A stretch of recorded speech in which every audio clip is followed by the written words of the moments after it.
Okay, moving further into the fintech banking platform system design. Here, first we discussed functional requirements, non-functional requirements, calculations, and now moving further to the microservices.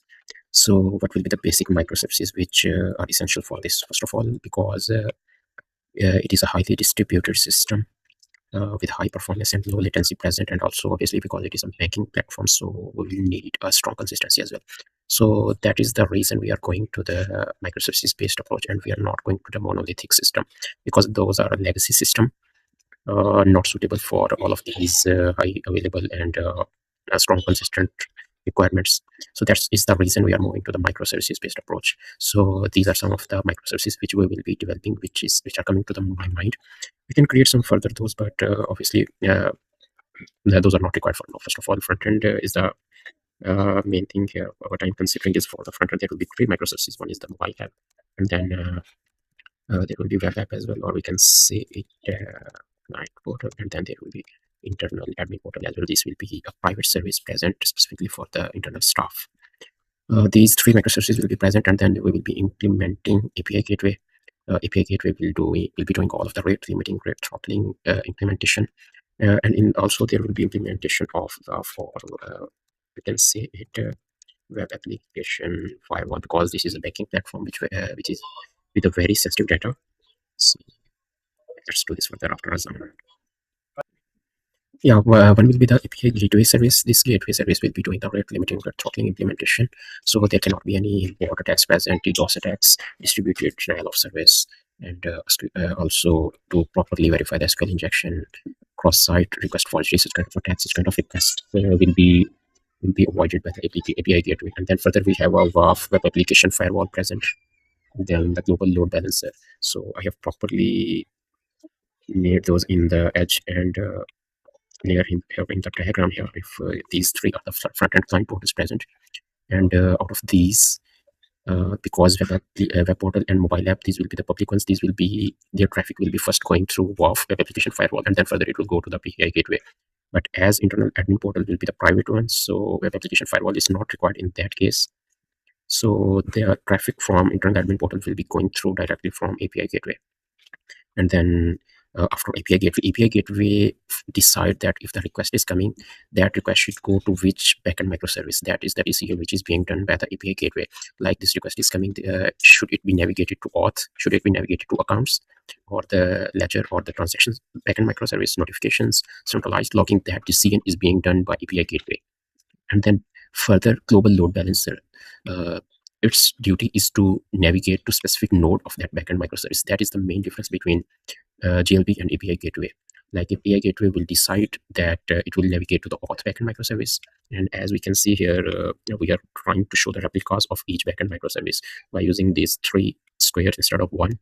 So, and then GLB will decide using its consistent hashing algorithms that it will navigate to which specific node of that auth service. So that is why it is very important to properly show these two different in the architecture diagram, instead of showing only the one, or showing a single node which is doing all of those different things. And then also we have a notifications backend microservice present, which I will do a dedicated video on the notifications, that how we will be implementing notifications using any using WebSockets real-time push notifications. And then the centralized logging, how will be the logging we will be doing using Prometheus Alert Manager and the Grafana dashboards, so that we have a proper observability and monitoring mechanism present, because it's a very sensitive fintech banking platform, and observability is a very important part of this. Okay, and then on the second stage here, we have a Redis cluster present. We discussed all of these backend microservices, auth, accounts, ledger, notifications, centralized logging. Before that, we discussed web application firewall, API gateway, and global load balancer here. And then now let's come to the caching layer here. Specifically, we are talking about Redis cluster, Redis session store, and the Apache Kafka cluster here.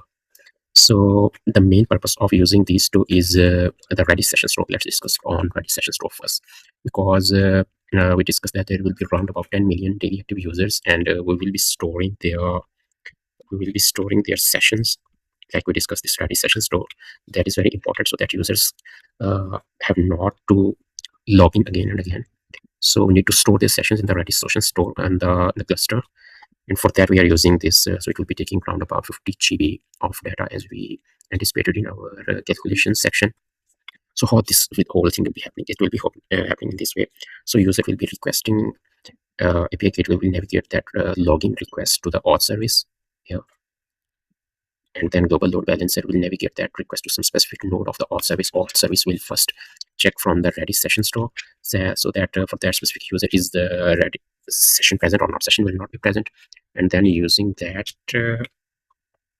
then auth service will navigate that request to primary SQL server using this specific arrow. It will auth service will get its credentials from the primary SQL server. It will cross verify those credentials. If the credentials are correct, it will also be doing the multi-factor authentication part in the auth service.